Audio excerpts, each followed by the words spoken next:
Salut tout le monde, je suis de retour aujourd'hui pour vous présenter mon top 32 et puis aujourd'hui ça va être la première partie de mon top 32 et qui va être en 3 parties comme ça a été le cas lors des 2 dernières années. Donc la première partie ça va être de 32 à 22 et ensuite de ça de 21 à 11 pour compléter avec le top 10 comme c'est toujours le cas, comme c'est coutume. Donc cette année moi j'ai regardé 129 joueurs. Environ 1900 visionnements à l'heure actuelle, à l'heure où j'enregistre cette vidéo-là. Je vais probablement continuer à faire d'autres visionnements un peu en parallèle, si vous voulez, pour notre guide de fin de saison, mais sinon, ça va pas mal être canné du côté de ma liste. J'ai un top 64 assez complet, le top 32 aujourd'hui, donc vous allez pouvoir lire ça sur Twitter même ou sur notre guide, dans notre guide. Donc, sans plus attendre, je vous laisse avec la première partie. Et puis, évidemment, il va y avoir les 3 autres vidéos par la suite. Donc, je commence mon top 32 avec l'attaquant des Mooseheads de Halifax, Mathieu Catafort. Mathieu Catafort, c'est un joueur que j'ai aimé pendant toute la saison. J'ai trouvé son jeu en général très bon, une bonne constance. Oui, il y a eu quelques petits moments difficiles peut-être pendant la saison. Il y a aussi eu des performances en montagne russe pendant les séries, mais somme toute, ça a été très bien dans l'ensemble de la saison. Moi, je l'ai eu dans mon top 32 depuis un an, donc je l'avais dans mon top 32 lors de ma liste finale, en fait la liste préliminaire de juin 2022. Je l'avais 30e. Ensuite de ça, au 29e rang au mois de novembre, au 30e rang au mois de février, puis là maintenant il est rendu au 32. Il n'a pas baissé nécessairement à cause de son jeu. Il y en a d'autres qui ont monté aussi pendant les derniers mois, les dernières semaines. Mais je trouve qu'à ce rang-là, les autres que j'ai derrière lui sont aussi bons, mais ils ont aussi des points d'interrogation un peu comme Catafort.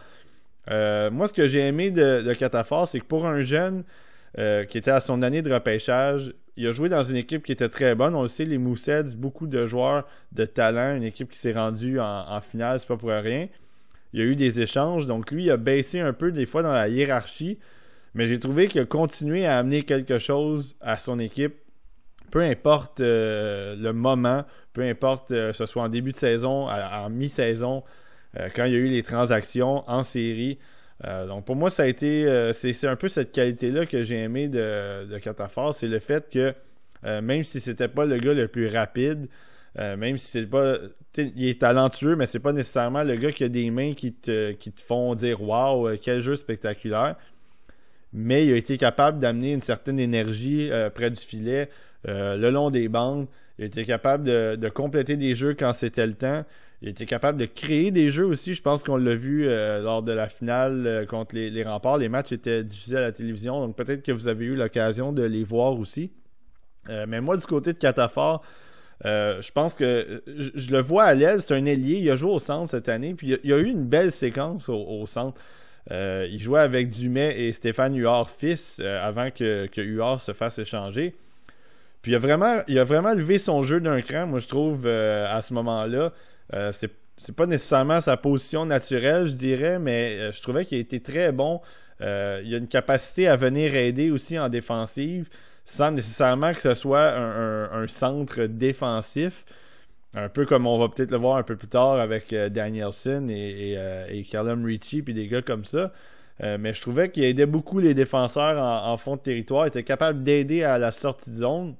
En avantage numérique, évidemment, il était capable de se positionner devant le filet, prendre des rebonds. Je trouve qu'il a un bon lancer, une bonne vision aussi quand même, sans nécessairement réussir des jeux spectaculaires. Les passes sont bonnes, il repère bien ses coéquipiers. Donc pour moi, ça a été quelque chose de très intéressant. Désavantage numérique, ça aussi, il est très bon.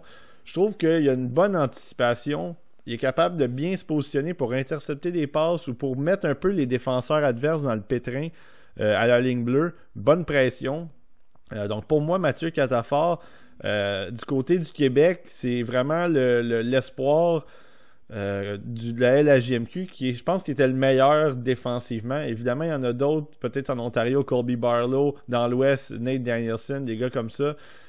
Aux États-Unis, Oliver Moore, Ryan Leonard, mais je pense qu'au Québec, il a été très bon en désavantage numérique. Puis c'est peut-être ça aussi qui est venu lui donner une petite chaise à certains moments, parce que oui, il a baissé dans la hiérarchie, il y a eu des transactions, puis il a été relégué un petit peu, peut-être sur un middle six, un troisième trio.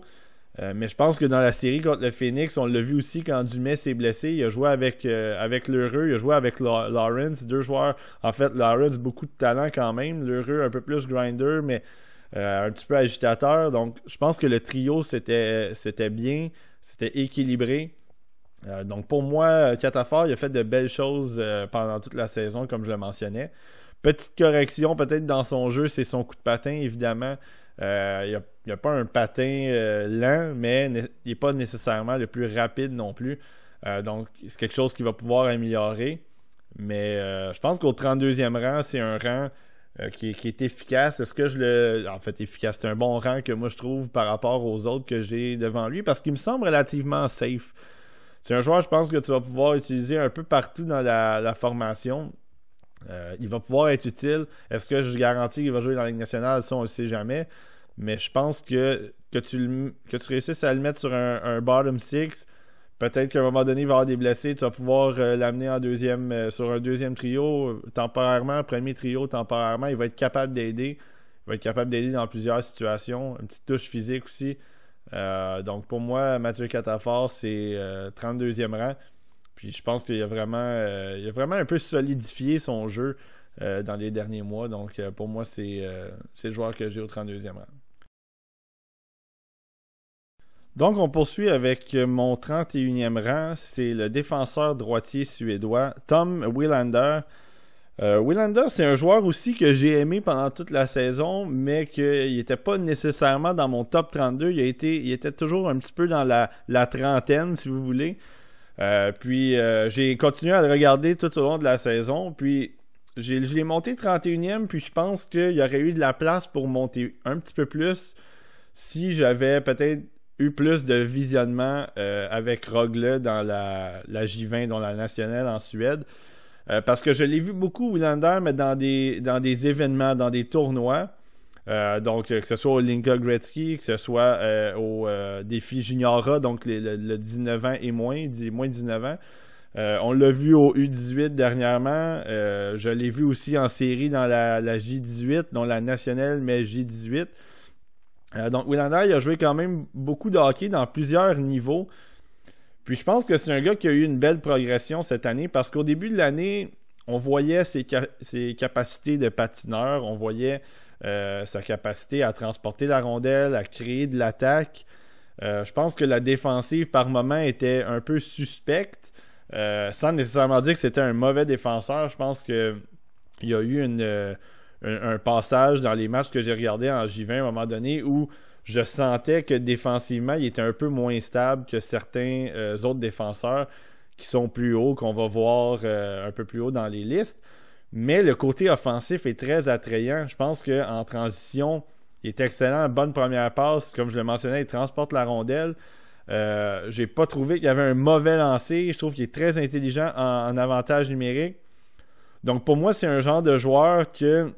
est-ce que le côté offensif, c'est vraiment ça qui va...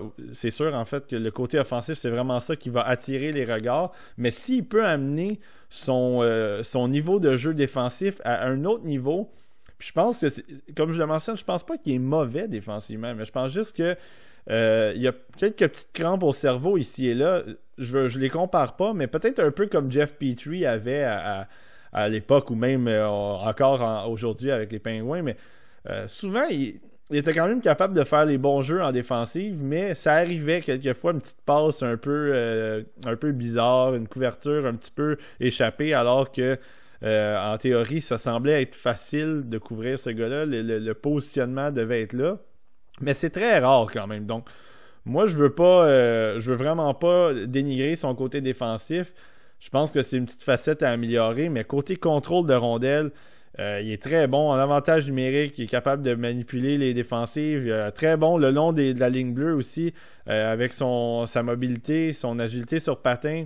Ensuite de ça, comme je disais, un bon lancer, capable d'envoyer la rondelle au filet. Puis moi, ce que j'ai aimé, c'est que oui, sur ses lancers sur réception, ils sont violents quand même, ils sont précis. Lancer aussi des poignets, quand même une bonne vélocité. Mais moi, ce que je trouve intéressant, c'est qu'il touchait le filet. En tout cas, dans les matchs que j'ai vus, souvent, il touchait le filet. Il envoyait ça pour des rebonds.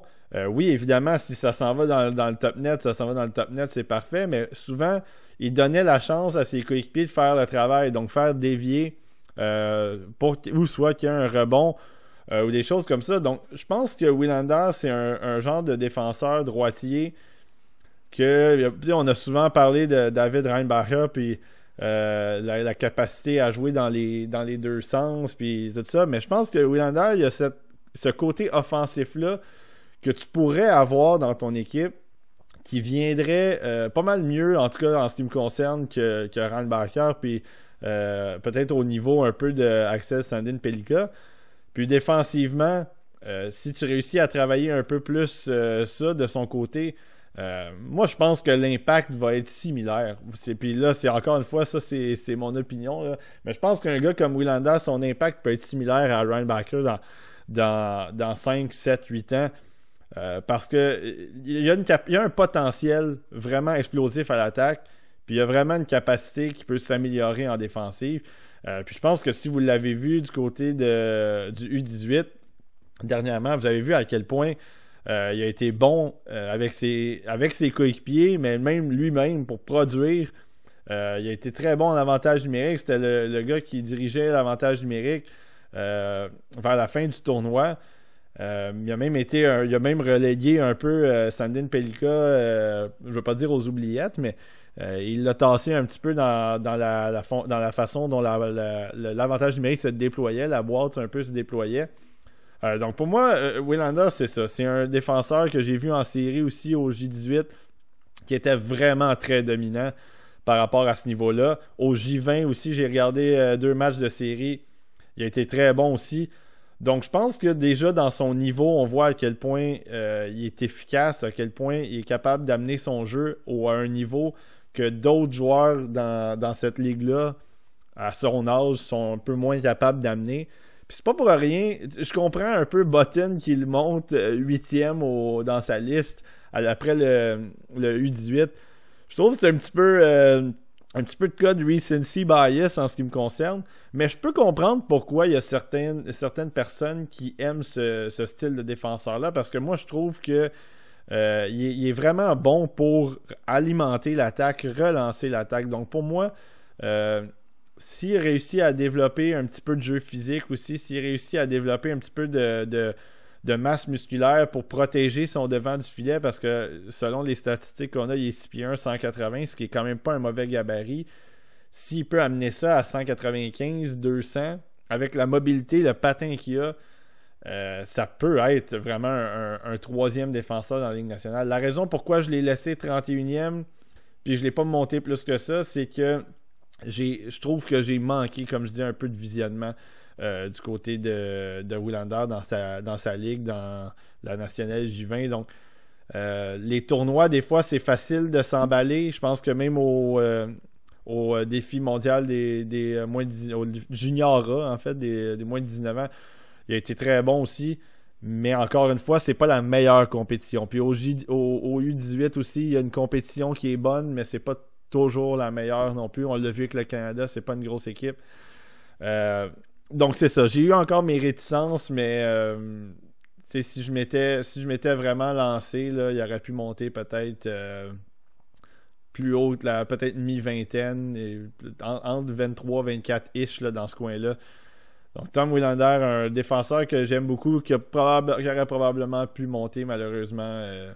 Je me suis arrêté à un certain niveau parce que là, je voulais pas trop m'emballer parce que ce que j'ai vu dans les derniers mois. On poursuit au 30e rang avec le défenseur suédois gaucher Theo Lindstein. Et puis dans le cas de Lindstein, c'est un petit peu différent de Willander. C'est que justement, le côté offensif, il est peut-être moins là, mais le côté défensif, il est très bon. Donc dans son cas, c'est vraiment la qualité défensive qui fait en sorte que j'aime beaucoup ce défenseur-là. C'est un défenseur aussi que j'avais toujours proche de mon top 32. Il était dans le coin aussi de la trentaine, dans début trentaine, puis il n'était jamais capable de faire la cote pour les classements. Mais Willander, je l'avais 15e au mois de juin. Donc, c'est un défenseur que moi, j'avais beaucoup aimé l'année dernière. Puis pour son âge, évidemment, je l'avais même regardé dans la SHL. Il avait connu de bons moments dans la SHL. Puis il avait même fait partie de la Suède au U18. La Suède qui a gagné la médaille d'or l'année passée. Donc pour moi, je regardais jouer, puis je trouvais que déjà, il y avait beaucoup de belles choses à noter pour un jeune qui, à l'époque, avait 16 ans et même 17 ans pour le U18 l'année passée aussi. Donc, moi, Lindstein, ce que j'aime de son jeu, comme je dis, c'est la défensive. C'est un défenseur qui est vraiment stable dans sa zone, travaille bien le long des bandes, récupérer des rondelles, protéger la rondelle. Il est bon aussi devant son filet, capable de tasser les joueurs, capable de bien barrer les bâtons, faire un peu d'espace pour que son gardien puisse voir ce qui se passe devant lui. Donc pour moi, défensivement, il n'y a rien à redire. Il n'y a pas de mauvaise main non plus. C'est pas un défenseur qui nécessairement monte avec la rondelle ou qui est très axé sur l'offensive, mais il est quand même capable de bien manœuvrer avec la rondelle. Il est capable de faire des bonnes petites passes pour aider son attaquant à soit sortir de la zone ou à les atteindre en vitesse, un peu dans le milieu dans la zone neutre. Donc pour moi, ça, son travail du côté de la sortie de zone est bien. Évidemment, du côté de l'avantage numérique, c'est là que ça s'est gâté un petit peu. C'est pas que ça s'est gâté, mais dans le sens qu'il n'est pas nécessairement utilisé en avantage numérique, ou il n'est pas nécessairement... on l'a vu un petit peu en avantage numérique, mais c'est pas nécessairement sa force. Oui, il est capable de servir un peu de passeur, d'essayer d'envoyer les rondelles au filet, mais nécessairement, moi, la projection que j'ai de Lindstein dans la Ligue nationale, c'est pas un gars qui va nécessairement être utilisé à profusion en avantage numérique, puis probablement pas non plus sur une deuxième vague d'avantage numérique. Ça n'empêche pas quand même ses qualités de passeur dans la zone adverse, donc il est quand même bon pour un peu déplacer le jeu, capable de travailler sur le long de la ligne bleue. C'est quelque chose qui est quand même il est compétent dans ce niveau de jeu-là, sauf que évidemment, c'est ça, c'est pas nécessairement le gars qui va battre les gardiens avec un bon lancer frappé, c'est pas le gars qui va battre les gardiens avec un tir des poignets foudroyant, c'est pas nécessairement non plus un défenseur qui vient se blottir en troisième homme, qui vient nécessairement aussi appuyer l'attaque comme trailer, comme on dit, comme troisième homme, quatrième homme dans certaines situations. Donc oui, on le voit le faire de temps en temps, mais moi de mon côté, on l'a vu beaucoup moins souvent, en tout cas dans les matchs que moi j'ai regardés. Mais oui, c'est un défenseur quand même que moi j'utiliserais peut-être un bon 4, peut-être 5. C'est vraiment moi le potentiel que je vois de Lindstein, c'est surtout sa stabilité défensive. Donc c'est ça qui devient intéressant de son côté. Je pense que je l'ai regardé plusieurs fois dans la SHL, qui est quand même, la SHL, c'est la ligue professionnelle là, de la Suède. Beaucoup de joueurs qui sont quand même talentueux, qui sont là. Évidemment, c'est une ligue d'hommes, une ligue qui a quand même du talent, mais aussi qui est capable un peu des fois je veux pas dire que ça brasse, mais capable de jouer des épaules de temps en temps. Puis Lindstein, moi j'ai trouvé qu'il se débrouillait bien dans tout ça. Il n'y a pas toujours eu des matchs de 14, 15, 16 minutes. Des fois, ça a été très ordinaire comme match overall, des 6-7 minutes. Mais dans les matchs que j'ai vus, dans lesquels il était utilisé quand même régulièrement, il tirait bien son épingle du jeu. Il faisait du bon travail. Je l'ai regardé aussi même en série, dans la relégation, en fait, de la SHL. Ça a été un petit peu plus compliqué, mais encore une fois, je trouve que il était quand même capable de faire son travail, jouer un petit peu physique par le long des bandes, s'en laissait pas imposer. Donc c'est sûr que il faut faire attention toujours avec la SHL, mais je pense qu'un gars comme Lindstein, c'est ce genre de potentiel-là qui peut amener plus haut. Puis moi, bien évidemment, on l'a vu au début de l'année à la Coupe Linka-Gretzky. Là, il a même été capable d'amener une certaine offensive. Il était capable même de faire beaucoup de bons jeux en transition, capable d'amener la rondelle au filet. Je pense qu'il a marqué 1 ou 2 buts. On l'a vu récemment aussi au U18. Un tournoi, encore une fois, où il a été efficace. Il a joué en compagnie de Sandin Pelika. Ça a vraiment été il y a eu vraiment beaucoup de stabilité dans cette équipe-là. Beaucoup de stabilité défensivement de sa part. Il a été capable aussi, comme je le mentionne, parce que c'est quand même il est capable de le faire. Il est capable d'amener un petit peu d'attaque. Capable d'avoir une certaine relance. Donc, il est allé aussi chercher sa part de points à ce moment-là. Mais donc, pour moi, Lindstein, c'est vraiment un défenseur qui va venir un peu solidifier on espère le top 4, sinon au moins ta troisième paire, il va être capable d'être efficace à mon avis à ce niveau-là. Puis c'est un défenseur que j'ai vu beaucoup, puis peut-être que le fait que je l'ai vu beaucoup pendant toute la saison, avec une certaine constance dans son jeu, a fait en sorte que je l'ai quand même placé devant Willander, mais soyez pas surpris si le potentiel de Willander est beaucoup plus élevé. Puis s'il se développe bien, il va avoir un plus gros écart entre les deux. Mais sauf qu'en ce moment, je veux pas dévaloriser le côté défensif de Lindstein. Au 29e rang, j'ai l'attaquant danois Oscar Fisker Molgaard.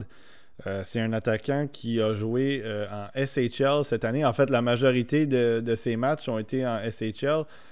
C'est un joueur de centre gaucher.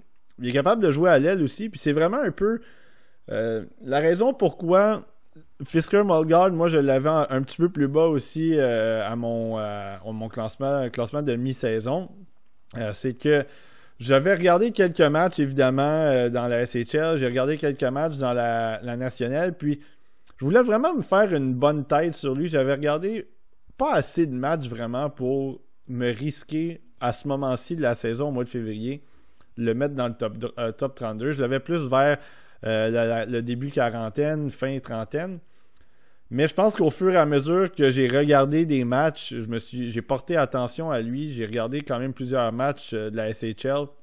Et j'ai regardé quelques matchs aussi du championnat mondial des moins de 18 ans, mais la division 1, donc la division en dessous du calibre qu'on a vu à la télé. Puis là, il a vraiment été très dominant. Puis évidemment, c'est normal. Ils jouaient contre des équipes un peu de bas niveau. Là. On l'a vu contre la France, la Hongrie, puis des choses comme ça, des équipes comme ça. Donc c'est facile évidemment pour lui d'être efficace. On l'a vu un peu aussi au championnat mondial de hockey qui s'est déroulé récemment. Puis malheureusement, il jouait pas beaucoup de minutes non plus. Donc ça a été difficile de vraiment se faire une tête sur lui. Il fallait vraiment le regarder dans la SHL ou dans la nationale, la J20, pour vraiment se donner une bonne impression de son jeu. Puis du côté de Fisker Molgaard, quand tu le regardes, ce que tu vois, c'est de l'intensité, c'est de la ténacité, c'est le fait que il est très bon dans les deux sens. Il est capable justement de s'impliquer un peu physiquement aussi dans sa zone, mais s'impliquer aussi physiquement dans le territoire ennemi. Puis c'est pas le plus gros dans le sens qu'il ne s'implique pas physiquement pour démolir les adversaires, mais il est capable d'utiliser son corps pour vraiment protéger la rondelle ou récupérer des rondelles. C'est un attaquant de 6 pieds, 165 livres environ. Puis moi, ce que j'ai trouvé de son jeu, puis évidemment, comme je le mentionne, c'est qu'il récupère des rondelles, il s'en va chercher des rondelles, il protège la rondelle. Donc ça, c'est intéressant. Mais moi, ce que j'ai aimé dans son jeu aussi, c'est qu'il y a une capacité offensive qui a l'air un peu sous-estimée, en fait, de ce que je semble lire un peu partout, puis de voir un peu partout.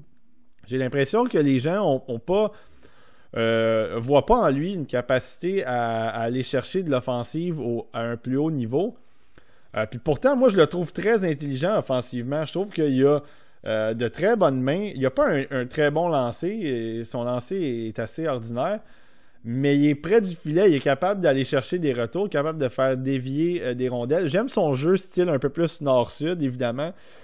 C'est je pense qu'il a un bon coup de patin. C'est une bonne accélération. C'est un attaquant qui est capable de se détacher un peu de ses couvreurs, capable quand il est en contrôle de la rondelle puis il tente une montée, où il est capable de déborder un peu les défenseurs sans nécessairement les laisser dans la brume, mais il est capable de créer des choses avec sa vitesse qui fait en sorte que Il peut amener cette rondelle-là au filet, il peut peut-être créer quelque chose. Puis je trouve qu'il a une bonne vision dans l'ensemble. Donc, puis il comprend bien le jeu overall. Donc c'est un attaquant qui joue à l'aile, mais il est bien positionné. Puis quand il joue au centre, il est vraiment bon aussi pour venir aider les défenseurs pour faire sortir la rondelle de son territoire. Puis évidemment, il est capable aussi de travailler en fond de zone comme joueur de centre, le long de la bande. Donc pour moi, c'est ça qui est très intéressant. C'est le côté défensif qui fait en sorte qu'il est vraiment de haut niveau, si vous voulez, dans ce repêchage-là. Puis moi, j'ai l'impression, puis peut-être c'est à tort, mais j'ai l'impression que c'est le genre de joueur que les directeurs généraux, que les recruteurs en chef aiment beaucoup. Puis j'ai l'impression que c'est le genre de joueur que il y a des équipes qui vont peut-être vouloir reacher un peu plus, si vous me passez l'anglicisme. Là. Ils vont peut-être vouloir aller le chercher dans le top 20 parce qu'il est tellement bon, je trouve, avec intelligemment. Il est bon avec la rondelle. Il reconnaît les situations offensives et défensives. Que je pense que tout le peaufinage que tu peux faire avec lui, c'est des choses qui s'apprennent quand même bien. Le jeu offensif, évidemment, je trouve qu'il est un peu... peut-être c'est là le problème que moi j'ai avec lui, c'est que je pourrais pas le monter bien plus haut parce que la touche offensive me plaît un peu, mais il y a quand même des petits points d'interrogation sur le niveau qu'il peut amener un peu plus haut dans la Ligue nationale. Puis là, je les compare vraiment pas, mais pensez un peu à Artturi Lehkonen. C'est que Lehkonen, il faisait beaucoup de belles choses sur la patinoire. Il était intense, il était énergique, il était capable de travailler dans la zone ennemie, mais il n'allait pas chercher beaucoup de points. Une trentaine de points ici et là, mais toute l'utilité qu'il y avait alentour de Lehkonen faisait en sorte que c'était difficile de l'enlever d'une chaise parce qu'il travaillait bien à des avantages numériques, puis il était capable de... avec Dano et Gallagher qu'on a vu notamment sur le but, le fameux but le 24 juin. C'est ça, c'est que c'est ce genre d'intensité-là qui pouvait faire en sorte qu'il te faisait pas mal dans ta zone, puis s'il allait te chercher quelques petits buts, quelques petits points ici et là, c'était des bonus. Dans le cas de Fisker-Molgaard, est-ce que c'est ça la projection que je vois de lui?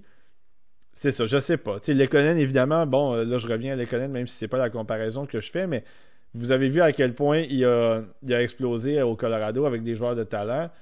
Est-ce que Fisker-Molgaard peut avoir ce genre d'explosion, entre guillemets, offensive avec des joueurs plus talentueux?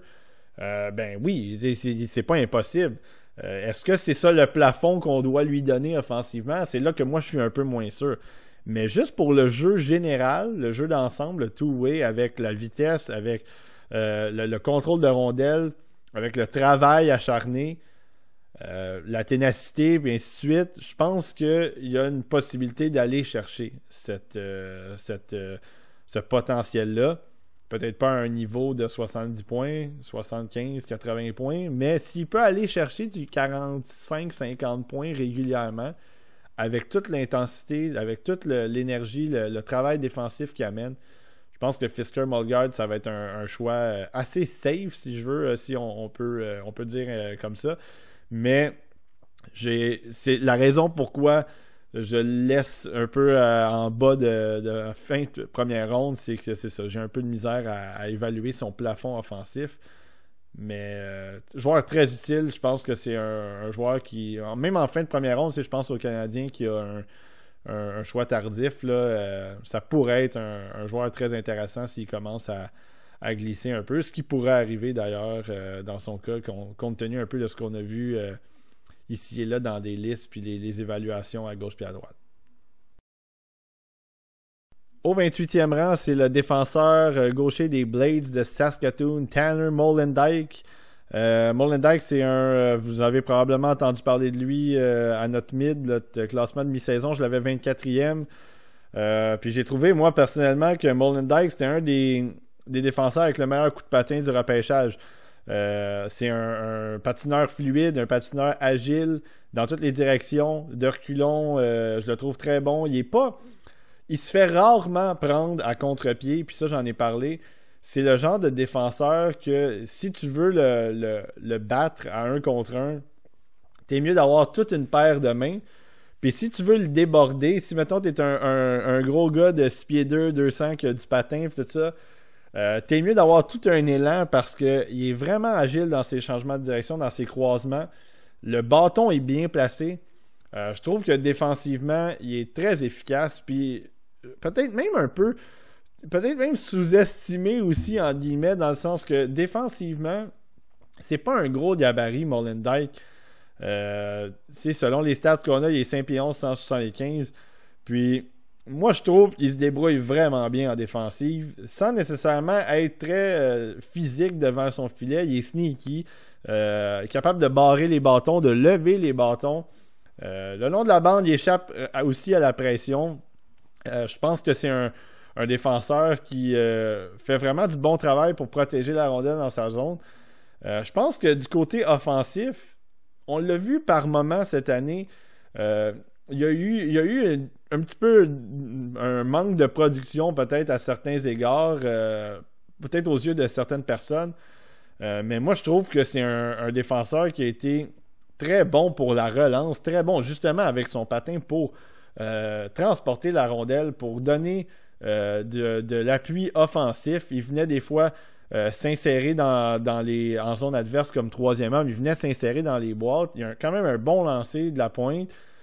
Encore une fois, lui aussi, un lancer des poignets qui fait en sorte qu'il place la rondelle aux bons endroits pour peut-être une déviation, pour peut-être un retour de lancer.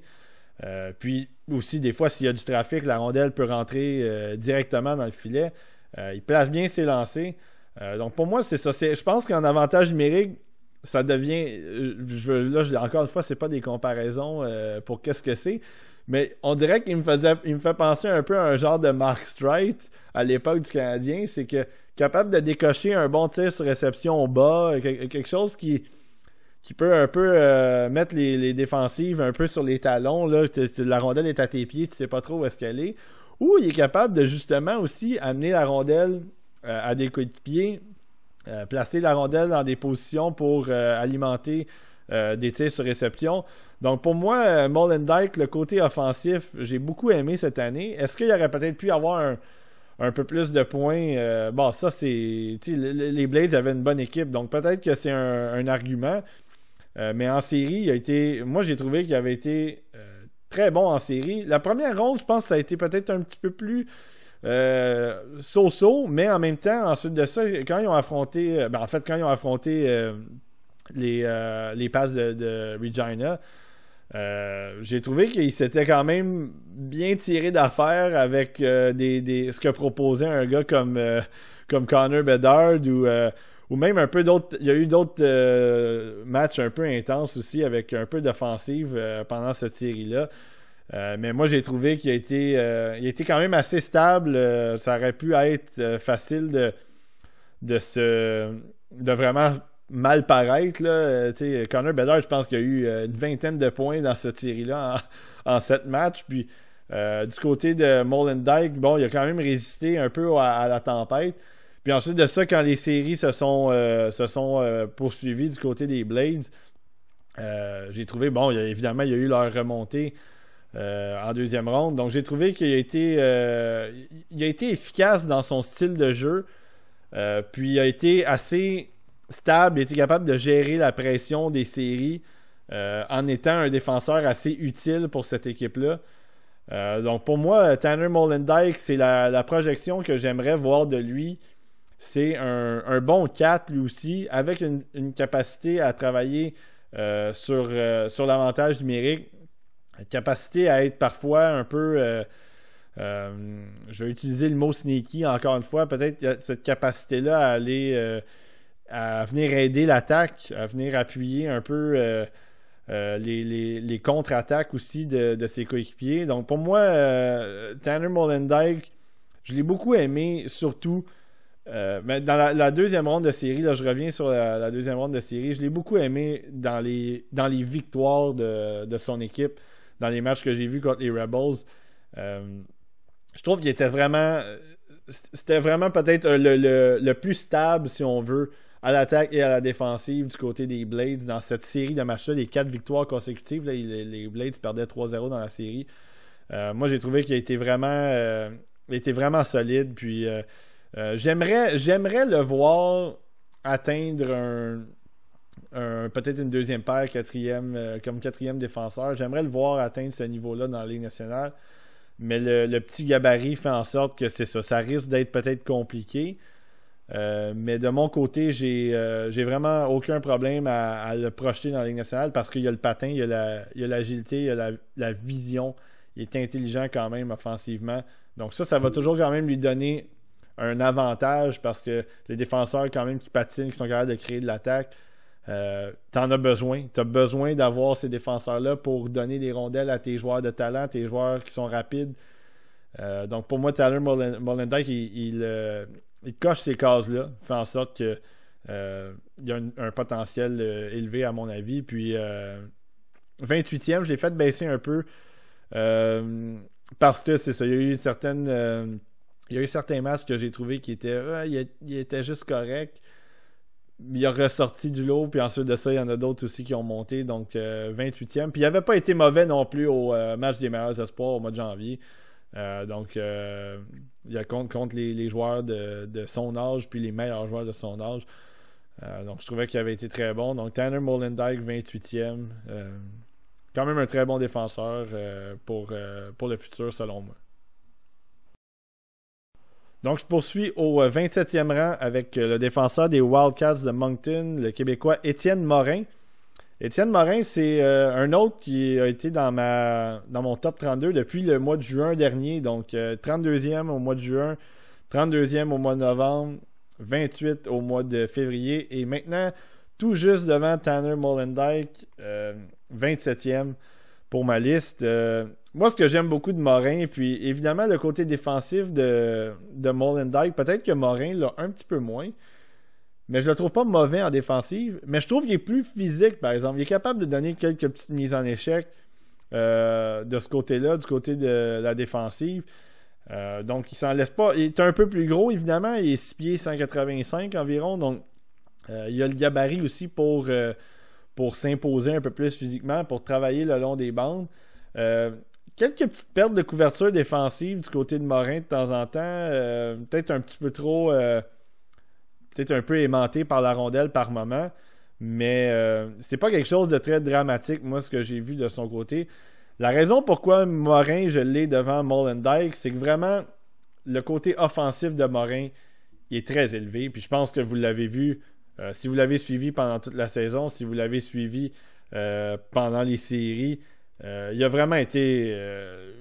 ça a été un défenseur incroyable, selon moi, pour l'équipe qu'il y avait, là, les Wildcats. C'était pas une si grosse équipe que ça, mais en série, il a été extraordinaire. La capacité qu'il a à faire une bonne première passe, à trouver ses coéquipiers en vitesse, à aider cette relance-là, à aider cette contre-attaque-là, que ce soit par ses patins, que ce soit par... En fait, c'est pas... Je dis ses patins, c'est que c'est pas nécessairement un grand patineur, Morin, mais il se déplace bien. Ça a l'air un peu des fois awkward la manière dont il patine, mais je trouve que il est pas lent, il patine bien, il est agile quand même. Mais oui, donc il est capable de transporter cette rondelle-là. Il est capable de prendre la bonne décision de quand remettre la rondelle à son coéquipier, quand envoyer ça dans le fond pour que l'échec avant soit installé, pour que le cycle soit installé. Pour moi, Morin, c'est vraiment la vision offensive, les qualités offensives fait en sorte que vraiment, lui aussi, il a cette projection-là très bonne, premièrement, comme défenseur offensif, mais sur l'avantage numérique, il y a peut-être ce petit edge-là que moi je vois comparativement à Molendyk, c'est que Morin, il est excellent, il a un bon lancer déjà, un lancer frappé violent. Mais ce que j'aime le plus de Morin, c'est qu'il est capable de déguiser ses intentions avec son lancer. Il est capable de faire juste se déplacer un peu le long de la ligne bleue. Il est capable de juste changer l'angle de son tir pour placer des rondelles au filet, pour toujours donner... Puis souvent, là je dis toujours, mais c'est en tout cas, je ne veux pas utiliser toujours parce que ça n'arrive pas tout le temps, mais souvent, régulièrement, ces rondelles à la pointe, que ce soit en avantage numérique à 5 contre 5, en force d'égale, sont toujours bien placés. Souvent, encore, je ne vais pas dire toujours, souvent bien placés.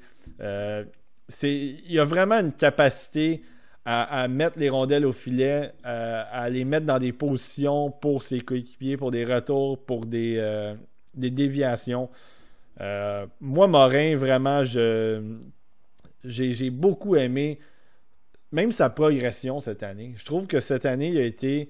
on l'attendait quand même, on l'attendait gros, Morin, en ce qui me concerne. Il y avait eu une bonne saison l'année passée avec une équipe. Encore une fois, les Wildcats, c'était pas une grosse formation. Il y a eu une bonne première saison dans la LHJMQ. Cette année, il a amené ça vraiment à un autre niveau. Puis là, il est allé jouer au U18. Il est allé faire quelques matchs au U18. J'ai trouvé qu'il avait été... il y avait peut-être 1 ou 2 matchs là, contre la Suisse, contre la Suède. La Suisse, ça avait été peut-être plus tranquille. Contre la Slovaquie, j'ai trouvé que... Ou c'est l'inverse, en fait. Contre la Suède, j'ai trouvé qu'il avait été bon. Puis la Slovaquie, ça a été un match plus ordinaire. Mais bref, il n'a pas joué beaucoup. Évidemment, il a juste joué 3 matchs. Et il revenait des séries de la LHJMQ. Donc, ça a été une dernière vision un peu plus moyenne dans son cas, mais je pense que toute la saison, tout ce qu'il a montré cette année me donne l'impression qu'il a vraiment une capacité à amener son jeu offensif à un très haut niveau. Puis dans la Ligue nationale, encore une fois, comme je l'ai dit, s'il peut juste améliorer son patin un petit peu, toute cette intelligence-là offensive, tout ce lancer déjà en tant que tel, c'est une grosse arme pour lui, puis moi j'ai vraiment pas de misère à le voir avoir une place régulière dans la Ligue nationale. Donc Étienne Morin, 27e, un défenseur que j'ai beaucoup aimé, je pense, toute la saison. Au 26e rang, j'ai l'attaquant des Thunderbirds de Seattle, Grayson Sachin. Un autre aussi, je pense que vous avez entendu régulièrement pendant l'année à quel point on l'aimait, à quel point moi je le détestais pas non plus. Je l'avais 30e, ma liste préliminaire du mois de novembre, 25e au mois de février, et il s'arrête au 26e rang pour la liste finale. Grayson Sachin, que dire de Grayson Sachin? Outre le fait qu'il a d'excellentes mains, outre le fait qu'il a son petit jeu papier sablé, donc style un peu tannant, un style baveux, je trouve que pour un gars, Sachin, pas un gars qui arrive à sa première saison dans la WHL, il jouait dans le programme américain avant, pas un gros gabarit, 5 pieds 11, 165, mais je trouve qu'il y a tellement...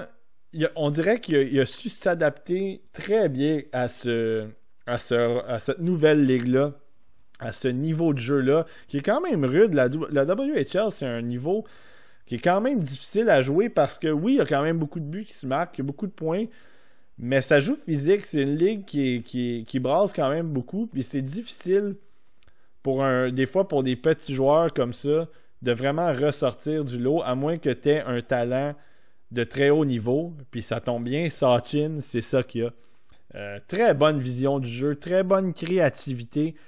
Il est vraiment capable de faire beaucoup de choses avec la rondelle, placer ses coéquipiers, en fait, retrouver ses coéquipiers dans des endroits que très peu de joueurs sont capables de retrouver dans ce repêchage-là. Très bon pour les passes. Il a un bon moteur, il est énergique. Je trouve qu'il est... puis évidemment, en défensive aussi, il joue au centre. Puis même s'il y a un petit gabarit, je trouve qu'il est quand même bon aussi le long des bandes. Il est capable de... Oui, ça arrive qu'il se fait bousculer, qu'il se fait tasser, il perd la rondelle, mais la combativité qu'il a, Sachin, fait en sorte qu'il est toujours capable de quand même rester impliqué dans le jeu, rester près de la rondelle. Donc pour moi, Sachin... ça lui donne quand même une valeur du côté au centre, le fait qu'il soit capable de venir aider aussi un peu ses défenseurs. Est-ce qu'il y a plus de chances de jouer à l'aile dans la Ligue nationale? Probablement, mais s'il joue au centre, ce côté défensif-là, il est quand même pas mauvais. Puis du côté offensif, ben, c'est la même chose, c'est qu'il est capable d'être le gars qui va driver le jeu, qui va être capable de garder la rondelle sur sa palette, peut-être attirer certains joueurs, peut-être attirer des défenseurs, faire bouger les boîtes défensives. Puis ensuite de ça, mettre ses coéquipiers en bonne position. Donc pour moi, Grayson Sachin, c'est vraiment ce que j'ai aimé de lui. Il n'a pas peur d'aller au filet. Un bon lancer sur réception, mais il a été utilisé du côté gauche en avantage numérique. Je l'ai vu aussi du côté droit. Donc le côté, le niveau de passeur, mais ensuite de ça, il est capable de décocher des lancers aussi sur réception. Donc pour moi, ça devient une menace un peu des deux côtés en attaque. En fait, sur l'avantage numérique. En attaque, évidemment, le fait qu'il amène aussi les rondelles au filet, qui s'en va se positionner près du filet, même si c'est pas le plus gros gabarit. Il y a du chien dans le nez. Donc pour moi, ça, Sachin, c'est vraiment des qualités, tu sais, du cœur au ventre. Ça se perd pas. Quand t'as du chien, quand t'as du cœur au ventre, quand que t'as le goût de compétitionner, d'habitude, quand tu vas dans un autre niveau, la Ligue américaine ou ensuite de ça la Ligue nationale, d'habitude, ça se perd pas. C'est pas des choses qui se perdent. Puis de son côté, Sachin, il a un bon coup de patin, il a de très bonnes mains aussi. Donc, ce qui fait en sorte que peu importe si on le voit peut-être pas, mettons, on le voit pas dans un top 6, mais si tu réussis à le placer sur ta 3e ligne, 4e ligne, avec ce côté, cette intelligence-là, cette capacité à venir un peu aider défensivement, mais ce potentiel explosif, offensif, c'est vraiment un joueur qui devient intéressant parce que là, tu peux l'utiliser, tu peux peut-être un peu faciliter son match en le faisant jouer sur un 3e trio, 4e trio, ou tu vas peut-être faire matcher ton premier, ton 2e trio avec les joueurs, les gros joueurs adverses, donc premier, 2e, 2e. Peut-être que le 3e trio, si tu mets un gars comme Sachin, une compétition moindre de l'autre côté, c'est là qu'il peut avoir son impact. Puis en plus de ça, tu peux l'utiliser en avantage numérique. Donc pour moi, Sachin, si vous l'avez regardé au mondial, en fait pas au mondial, mais au match des meilleurs espoirs de la LCH, vous avez vu à quel point il a été extraordinaire sur la patinoire. Il a été menaçant toute la rencontre. Il faisait des choses avec la rondelle il n'y avait pas beaucoup de joueurs, même si c'était des joueurs de haut niveau, il n'y avait pas beaucoup de joueurs qui étaient capables de faire avec la rondelle à ce niveau-là, dans ce match donné-là. Donc ça devenait intéressant de le voir aller. Puis pendant les séries, moi ce que j'ai aimé, évidemment, on l'a dit quelques fois, il a été blessé, donc il a manqué quelques semaines, il est arrivé en série. Puis moi j'ai trouvé que même si il avait baissé dans la hiérarchie, lui aussi, évidemment, il y a eu des ajouts du côté des Thunderbirds. Brad Lambert, Dylan Gunter, des gars comme ça. J'ai trouvé qu'il a eu son impact quand même, au-delà des points. Il trouvait un moyen de se faire voir dans un match. On entendait son nom, en tout cas dans les matchs que moi j'ai regardés de la WHL. Puis là, les Thunderbirds, évidemment, ont gagné la finale, donc c'est encore mieux parce que là, ils s'en vont à la Coupe Memorial. Puis à la Coupe Memorial, c'est une équipe qui va être très dangereuse. Puis vous allez probablement voir Sachin réussir encore une fois à se faire valoir, à se faire remarquer sur la patinoire. Donc pour moi, Grayson Sachin, je l'ai mis 26e. Le côté offensif, si mettons je compare avec Fisker Molgard, je pense que le côté offensif, il y a un peu plus de potentiel du côté de Sachin. Évidemment, Fisker Molgard est peut-être plus intelligent overall dans les 3 zones, mais Sachin n'est pas mauvais non plus défensivement, donc ce qui fait en sorte que je l'ai placé devant. Puis la projection offensive est peut-être un petit peu plus safe dans son cas. Mais évidemment, le petit gabarit, il va falloir qu'il travaille là-dessus, qu'il prenne un peu de masse. Mais au moins, il y a du chien pour compenser. Donc, Grayson Sachin, un autre joueur que j'ai beaucoup aimé cette année pour le repêchage. Au 25e rang, j'ai le défenseur suédois droitier Axel Sandin Pellikka. Et là, je ris un peu parce que je sais que peut-être que ça va en surprendre quelques-uns ou peut-être qu'il y en a qui seront vraiment pas d'accord avec cette évaluation-là. Mais c'est ce que moi j'ai vu cette année dans le cas de Sandin Pellikka. C'est un attaquant un défenseur déjà. Vous voyez que je me trompe moi-même, mais c'est un défenseur qui est très porté à l'attaque. C'est un défenseur qui a une très bonne capacité offensive du côté de la transition, du côté de la première passe, la relance évidemment. Il y a un bon coup de patin. il est capable d'échapper à la pression. Ça, je pense qu'on l'a jamais... Moi, je l'ai jamais nié, ça, dans le cas de Sandin Pellikka. C'est vraiment un gars qui est capable d'échapper à la pression, qui est capable, avec son agilité, avec ses patins, de se sortir un peu d'embarras. Et puis, venir ensuite de ça, relancer l'attaque, que ce soit lui-même avec ses patins ou du côté de sa première passe. Moi, je trouve que du côté offensif, c'est vraiment un défenseur qui est... C'est là que peut-être que les gens ne seront pas d'accord, mais je trouve que le côté offensif de Sandin Pellikka, c'est vraiment d'amener la rondelle en zone, de s'impliquer vraiment pour créer cette attaque-là, mais je ne sais pas à quel point il est capable de vraiment contribuer à l'attaque d'un coup que la rondelle est dans le territoire, d'un coup que ses coéquipiers vont être près du filet, puis parce que Sandin Pellikka, il a un bon lancer, mais il n'y a pas nécessairement un boulet de canon. Puis, c'est un défenseur qui, oui, décoche envoie les rondelles au filet, décoche des lancers, mais souvent, il utilise son lancer frappé. Donc, j'aimerais peut-être le voir un peu plus utiliser son lancer des poignets. Mais Sandin Pellikka, cette année, on l'a vu au Hlinka Gretzky au début de l'année. Puis ça a été un défenseur qui a été ordinaire en ce qui me concerne. Mais évidemment, il commençait l'année. Donc, fallait pas virer fou. J'ai beaucoup aimé son jeu quand même au championnat mondial de hockey junior. Même si là, il amenait moins de points. Je trouvais qu'il a quand même eu un bon tournoi. Il était capable de justement créer de l'attaque avec ses passes, avec sa relance, avec son patin. Mais sans nécessairement, encore une fois, prendre des risques à l'attaque. Il a été un peu plus stable, mais évidemment, les points ne rentraient pas. Là, ensuite de ça, on l'a vu pendant la saison dans la nationale, on l'a vu dans la SHL, on l'a vu récemment au U18. Là, il est allé chercher beaucoup de points. Évidemment, là, c'était son moment d'aller ramasser des points contre les joueurs de son niveau.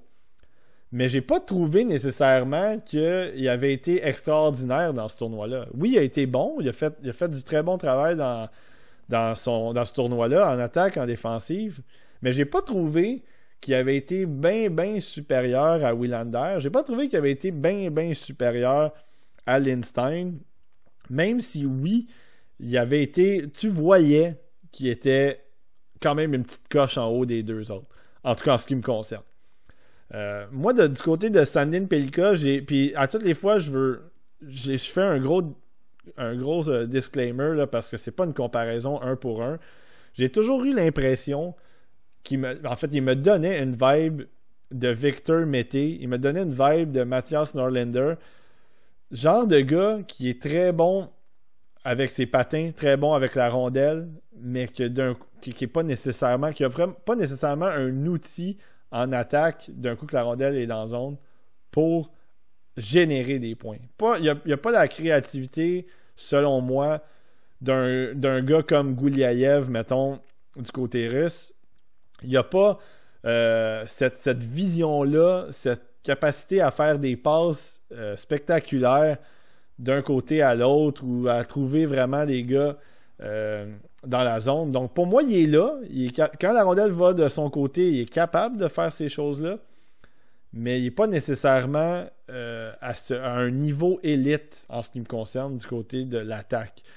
Est-ce que ça peut s'améliorer, puis est-ce qu'il peut devenir vraiment un gros producteur de points, puis un gars qui est un genre de Quinn Hughes, je les compare pas, mais c'est possible. C'est juste que moi, je suis pas sûr que ça va arriver. Tu sais, pour avoir vu des matchs, même dans la nationale, la J20, tu sais, il a vraiment été bon pour créer de l'attaque. Puis ça, c'est parfait. Mais en série, les 2 matchs que j'ai regardés en série, ça a été plutôt moyen. Puis ensuite de ça, j'ai regardé aussi des matchs dans la J18, qui est là vraiment encore c'est un niveau qui devrait dominer. Puis en série, il a eu l'air désengagé. Puis moi, ce que j'ai pas aimé de Sandin Pellikka tout au long de la saison, c'est souvent, il se mettait des fois dans l'entonnoir lui-même. Donc cette patience-là, des fois, qui était un de ses bons atouts en défensive, des fois, ça lui-même, ça le mettait dans le pétrin parce que là, il faisait un petit tourniquet, il faisait une petite feinte de trop. Puis là, ensuite de ça, il se mettait dans l'entonnoir, puis là, la pression arrivait vers lui, puis là, il était pris du revers ou il était pris à vouloir sortir la rondelle le long de la bande. Donc, pour moi, ce côté-là de Sandin Pelika, ça se travaille, j'ai pas de problème avec ça, mais j'ai de la misère à voir ce gars-là ramasser beaucoup de points dans la Ligue nationale, dans le sens qu'il va peut-être aller chercher 30-35 points, ce qui est très bien, mais, tu sais, je vois des gens qui l'ont top 10, top 5 même.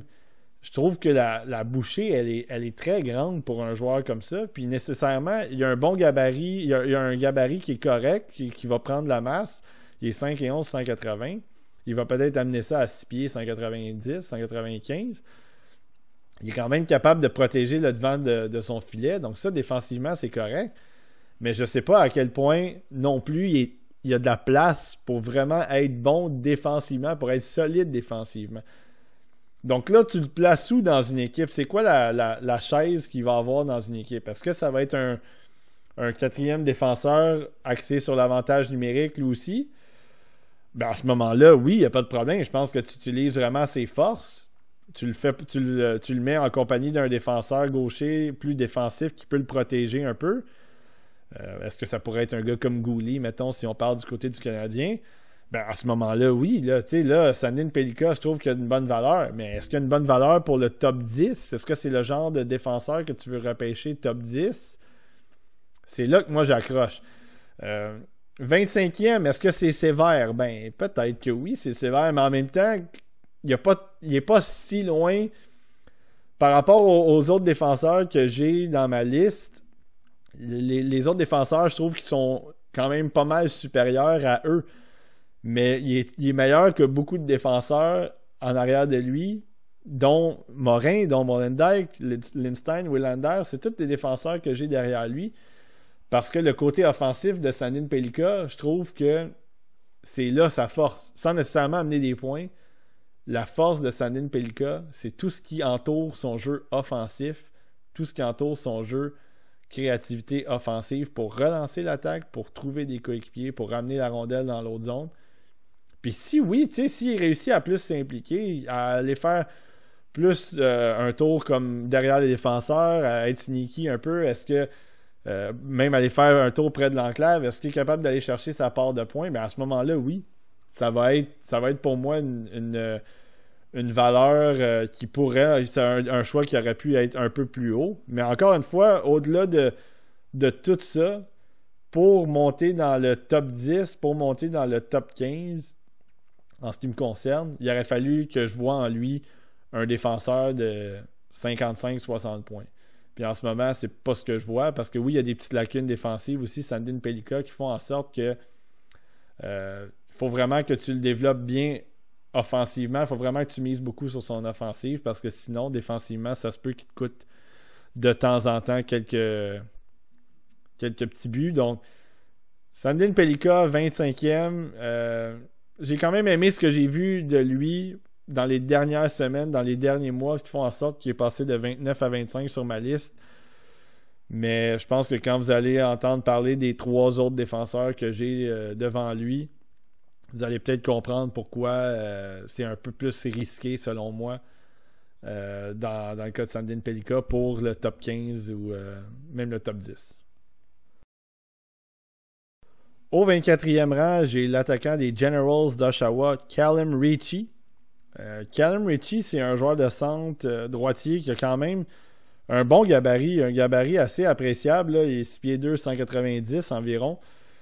Puis moi, de mon côté, Callum Ritchie, ça avait bien commencé dans son cas pour ma liste.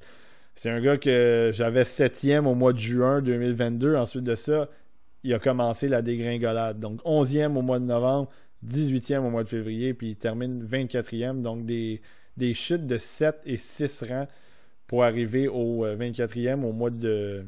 En fait, à ma liste finale. Puis du côté de Ritchie, le problème que j'ai eu avec lui cette année, c'est que j'ai trouvé que la progression, elle avait stagné. Donc ça avait commencé fort du côté du Linka Gretzky, il avait été très bon. il pilotait le deuxième trio, si je me souviens bien. Il a été vraiment solide. Côté points, il n'y avait aucune discussion à avoir.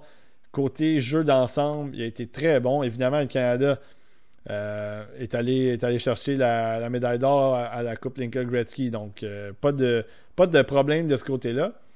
Puis là, la saison est arrivée. Puis là, tout à coup, je me suis rendu compte que l'attaque était peut-être moins là. Parce que Ritchie, ce qui est intéressant avec lui, c'est que c'est un bon attaquant défensif. Je pense que ça, on ne peut pas lui enlever. Il a cette capacité-là à être bon dans les 3 zones, dans les 2 sens. Il est capable... Même chose qu'on a vu peut-être l'année passée de Owen Beck. C'est un gars qui est capable il a une très bonne intelligence sur la glace, qui est capable de vraiment soutenir ses défenseurs, qui est capable de s'imposer en fond de territoire dans sa zone pour récupérer des rondelles, pour venir appuyer les défenseurs, oui, mais pour récupérer ces rondelles-là, pour protéger ces rondelles-là, pour alimenter des attaquants pour la relance. Il suit bien ses joueurs. Il s'essaie des fois à bloquer des lancers aussi. Capable de jouer physique, de jouer des épaules de temps en temps. Il a même jeté les gants à un moment donné contre Quentin Musty un match. Donc, tu sais, c'est pas son ADN. C'est pas un gars qui va aller jeter les gants, mais il est capable de se défendre. Donc, tout ça, c'est intéressant dans son jeu.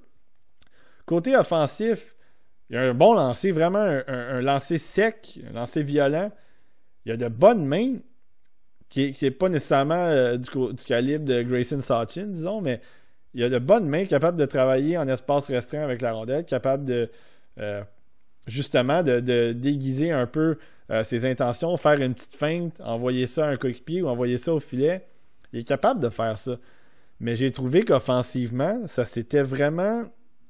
avait vraiment stagné. J'ai trouvé que côté offensif, il générait pas beaucoup de choses, même s'il était capable d'aller chercher des points par la force des choses, parce qu'il jouait sur un top 6 à Oshawa. Puis Oshawa, tu sais, oui, c'est une équipe qui était pas super bonne, mais en même temps, un gars comme lui devait ressortir un petit peu plus. Je pense qu'on a vu... il y a des joueurs qui ont eu des rôles un peu similaires, côté attaquant plus défensif, qui avaient des équipes pas très bonnes non plus, mais qui ont réussi quand même à ressortir offensivement. Puis, je vais le nommer, c'est Nate Danielson. Nate Danielson, c'est pratiquement le même moule que Callum Ritchie, mais il y a ce côté offensif-là qui a été amené. Il y a ce côté vitesse-là qui a été amené. Que Ritchie, lui, c'est pas nécessairement un mauvais patineur, mais c'est un bon patineur, mais c'est juste qu'il n'y a pas non plus cette deuxième vitesse-là en ce qui me concerne. Pour vraiment mettre les défenseurs dans le danger, puis sur les talons, puis vraiment avoir une relance là, rapide et menaçante là, lorsqu'il est en contrôle de rondelle. Ce que j'ai aimé, par exemple, du côté de Ritchie, quand il est arrivé en série, je pense qu'il a été là. Il a été présent dans les 2 sens. Il a été capable de jouer encore une fois, lui aussi, dans ces matchs de pression-là, il était capable de prendre un peu plus l'attaque sur ses épaules. Il a été capable de produire aussi, évidemment, de venir amener un peu de points. J'ai trouvé qu'ils n'ont pas eu beaucoup d'attaques, les Generals, pendant les séries, mais Ritchie, c'en est un qui a vraiment haussé son niveau de jeu, à mon avis. Donc, pour moi, ça a été bien. Puis ensuite de ça, ce qui m'a aussi réconcilié un peu avec lui, c'est son jeu au U18. Je pense que son jeu au U18 a été très bon, mais le problème, encore une fois, c'est que là, ça a été un peu tard pour moi. Là. J'aurais aimé voir cette attaque-là vraiment pendant toute la saison, parce qu'au U18, évidemment, aussi, tu vas affronter des équipes plus faibles, puis oui, tu vas aller ramasser quelques points ici et là.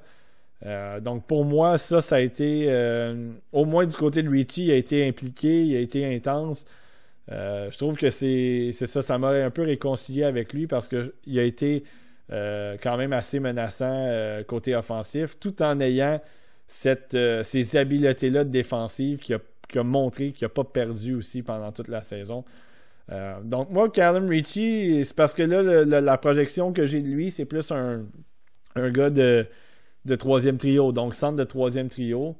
Est-ce qu'on peut aller pousser peut-être sur un deuxième trio? Peut-être, mais donc c'est ça. Ça devient un peu compliqué pour moi si je vois un gars de deuxième trio. Si je le vois comme un gars de troisième trio, ça devient compliqué pour moi de le mettre un petit peu plus haut dans ma liste parce que comme joueur de centre, évidemment, il y a de belles qualités défensives et des bonnes qualités offensives, mais je pense pas qu'il va être capable de prendre un rôle de top 6 régulier en ce qui me concerne. Donc, Callum Ritchie, 24e sur ma liste. Au 23e rang, j'ai l'attaquant des Cougars de Prince George, Cohen Zimmer. Cohen Zimmer, lui aussi, a dégringolé. Passé de 11e en juin 2022 à 14, à 17 et maintenant à 23. Puis moi, ce que j'ai moins aimé de Cohen Zimmer, c'est le dernier mois, disons, puis les séries. J'ai trouvé qu'en série, il y a eu quand même un peu de misère à se faire valoir. Beaucoup de matchs dans lesquels il n'était pas nécessairement impliqué. Puis là, il n'allait pas chercher de points non plus. Donc là, ça devenait compliqué oui, il était capable de faire des choses du côté de l'attaque. Il était capable de foncer au filet, de se positionner, mais il n'était pas vraiment impliqué tant que ça non plus dans la création de jeu. Il n'était pas impliqué tant que ça dans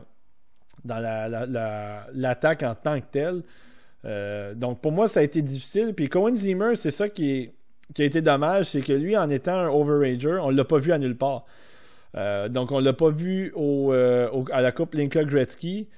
Cette année, il y a eu une bonne saison, une très bonne saison, même si, comme je dis, je pense que les derniers mois, ça a été le dernier mois et demi, j'ai trouvé que ses matchs étaient un petit peu plus fades.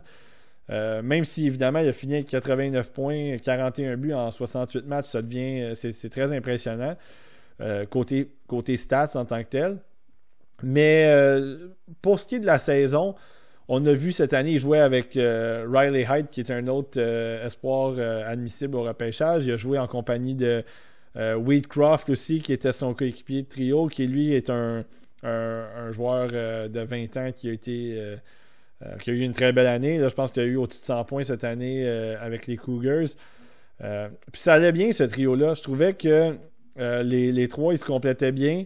Je trouvais que Riley Heidt était capable, avec sa créativité, avec son jeu de passeur, d'aider Zimmer vraiment à le placer dans des bonnes positions pour tirer, parce que Zimmer, je trouve qu'il a un bon lancer.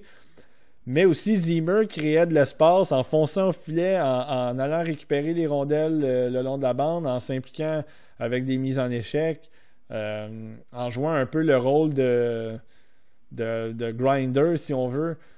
Ça permettait aussi à ses coéquipiers, Wheatcroft et Riley Heidt, de travailler. Puis nécessairement, ça lui revenait aussi un peu.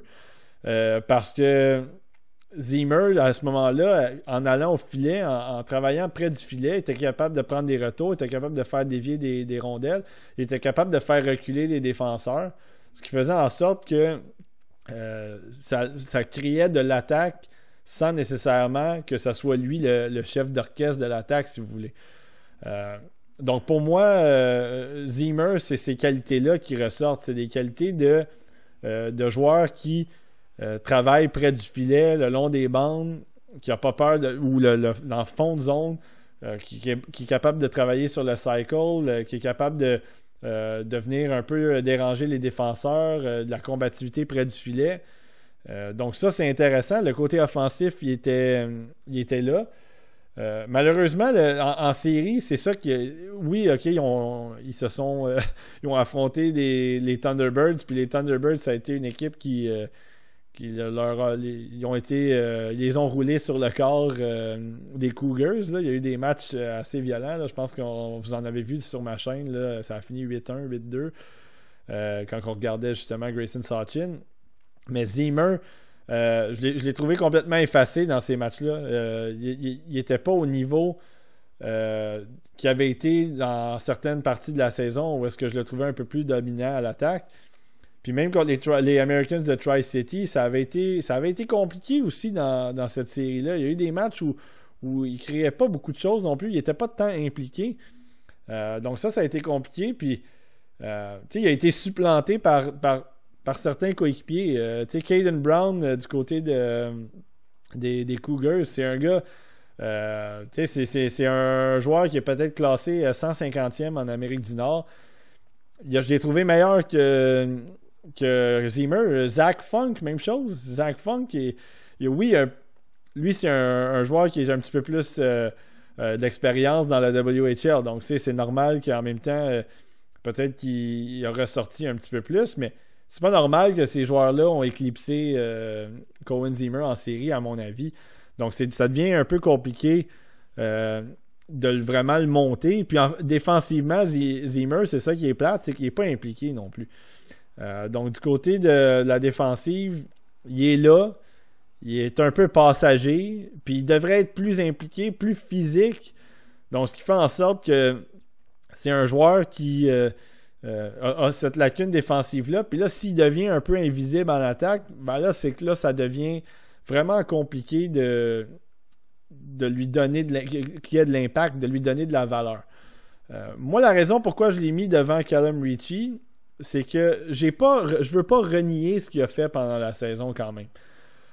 Parce que l'attaque qu'il y a eu, la touche offensive qu'il y a eu par moment, la touche simple offensive, donc les rondelles au filet, les déviations, aller ramasser les vidanges devant le filet, les jeux avec des gars comme Wheatcroft, comme Height, pour ensuite de ça lui-même se donner de l'espace pour décocher un tir, à foncer dans l'enclave, décocher un lancer de qualité. Ça, c'est des choses que je pense je veux pas les annuler de ce que j'ai vu cette année, parce que je pense qu'il y a cette capacité-là à aller chercher de l'attaque, Cohen Zimmer, à marquer des buts, surtout être plus un finisher. Il est capable de le faire. Puis j'ose espérer un peu plus haut qu'il va être capable d'améliorer sa défensive, que ce soit dans la Ligue américaine, que ce soit dans la Ligue nationale. J'aimerais ça qu'il aille chercher un peu cette défensive-là. Donc ça fait en sorte que moi, Cohen Zimmer, est-ce que je le vois comme un ailier deuxième trio, peut-être, qui est capable d'être un petit peu agitateur, entre guillemets, peut-être, plus troisième trio, mais c'est vraiment cette capacité-là, peut-être à être un genre de Gallagher, je les compare pas, mais devant le filet, un peu tannant, qui peut peut-être lui donner un certain impact supplémentaire sur un avantage numérique, où là, il va peut-être être capable d'aller chercher un petit peu plus de points. Mais ça a vraiment pas joué à grand-chose, parce que pour moi, Callum Ritchie, il aurait pu être aussi 23e. Je les ai changés dans mes derniers visionnements, mais ça se joue vraiment pas à grand-chose. Au 22e rang, j'ai l'attaquant de l'Université du Connecticut, Matthew Wood. Matthew Wood, ça a été un case study, comme on dit en anglais. Ça a été une drôle de saison pour lui, parce que pendant toute l'année, il a ramassé des points, il a été excellent. On l'a vu à la Coupe Linka Gretzky, il a été très bon. Ensuite de ça, il y a eu une superbe saison dans la NCAA à l'Université du Connecticut. Après, on l'a vu au U18, qui a été sensationnel. Donc, c'est bizarre un peu, parce que là, oui, les gens, il y en a qui l'ont top 10, puis c'est correct. Mais moi, de mon côté, ce que j'ai vu toute l'année de Matthew Wood, c'est un peu un gars qui amène de l'attaque, qui réussit à amener de l'attaque, mais on dirait que des fois, c'est un peu bizarre comment il l'amène. C'est pas un gars qui a un bon coup de patin. Je le trouve plutôt lent, mais il réussissait quand même à créer des fois de l'attaque avec cette relance-là, avec cette agilité-là, en guillemets l'agilité, mais il était capable de faire des jeux parfois avec ses mains, avec sa façon dont qu'il se déplaçait sur la patinoire, qui faisait en sorte qu'il allait ramasser des points, une petite passe ici et là. Puis ensuite de ça, il amenait les rondelles au filet. Il a un très bon lancer, Matthew Wood, de très bonnes mains. Donc, en allant ramasser des points sur des retours de lancer, c'était pas nécessairement ce qui était le plus beau, mais c'était des façons de contribuer. Puis c'est là qu'il allait chercher ses points avec le Connecticut. Puis je pense qu'on l'a vu aussi, même au Linka, à quel point défensivement, en fait, plus sur le désavantage numérique, il était capable d'anticiper les jeux, il était capable de même s'échapper, même si c'est pas nécessairement le patin le plus rapide.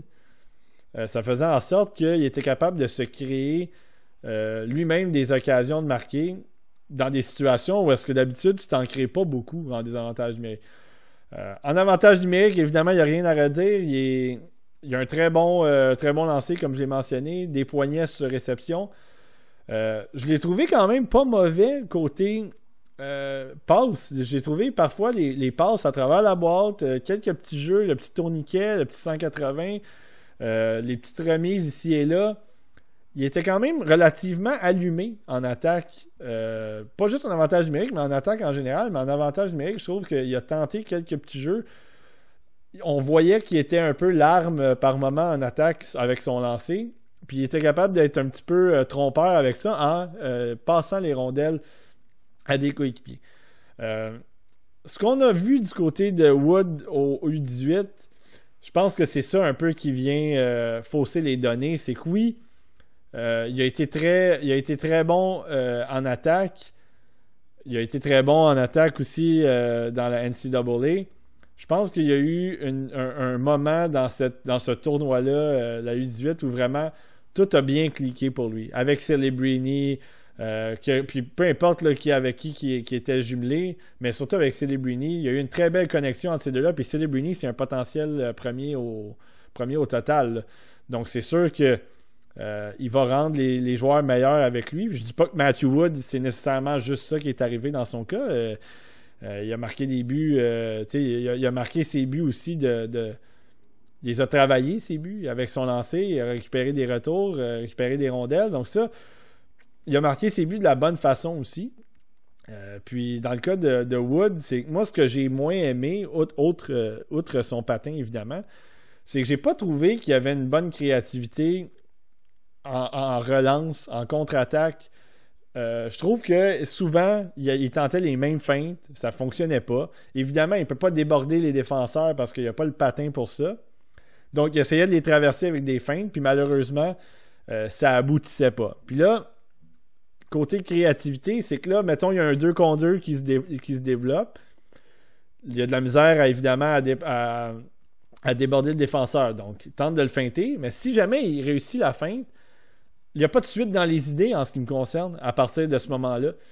Donc, difficile de trouver son coéquipier, difficile de le temporiser le jeu, peut-être attendre un troisième homme. Donc là, on envoyait ça au filet, mais nécessairement les lancer peut-être d'un angle restreint ou peut-être où il n'y avait pas de trafic, rien. Les gardiens, c'était un peu plus facile pour eux d'aller chercher des rondelles. Puis il ne faut pas oublier que Connecticut ne sont pas non plus dans une grosse conférence. Là. Ils ne jouent pas contre des grosses équipes comme le Big Ten ou même le Hockey East.